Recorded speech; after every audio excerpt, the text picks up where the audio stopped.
Hi, welcome to the Riverside Brookfield Educational Foundation Spotlight on Grant Recipients.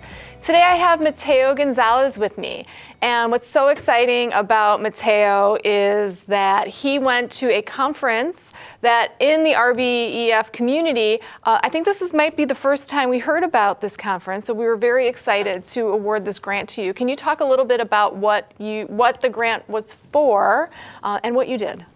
Right. So the conference I went to, it was like a camp, essentially. It was a National Youth Leadership Training, and it's for the Boy Scouts, and it's to help Scouts kind of develop leadership skills that they can use in and outside of the organization.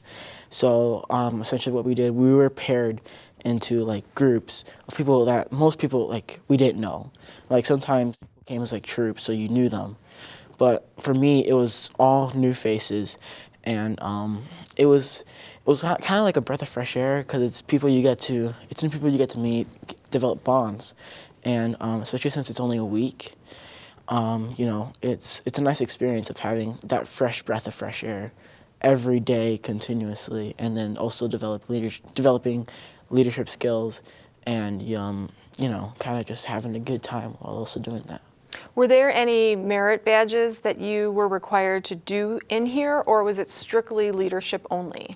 No, strictly leadership. The only requirements to get in was you had to be first class, which is kind of like a threshold rank, which is like you're committed enough to go to this, but it's also not the highest rank you can be. So it's kind of like an extra step to help you get to the highest rank. And is that something that you're striving for?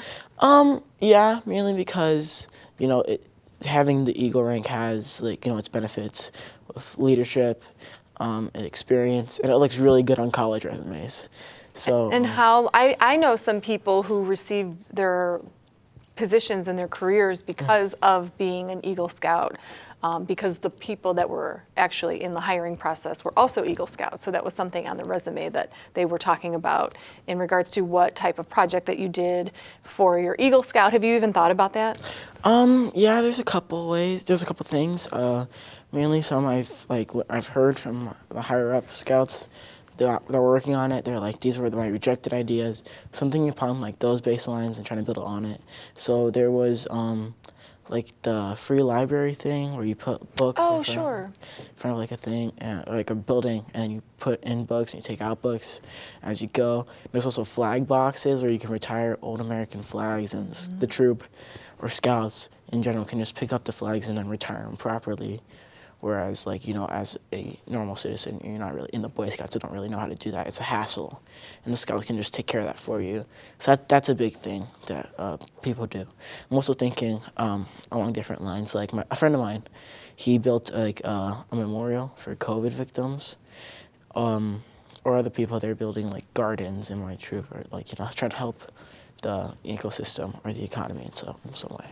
There's so much. Mm-hmm. Those are all amazing ideas. And then you pick one only, is that correct? Yeah, you pick one and you dedicate a lot of time to it, and you make fundraisers, and you ask family members and you ask friends, and you're like, this is really important to me, can you help me out? Because you need to complete that project to do Eagle, but it's also like a project that you want close to home because, it helps. And what were the 3 takeaways from your camp experience? There's a lot of leadership training. There was, working in groups of people that don't really work with each other normally, that haven't worked with each other beforehand, and kind of just creating or being efficient in creating, better ideas as a group. So you have a certain goal, right? You need steps to achieve that goal.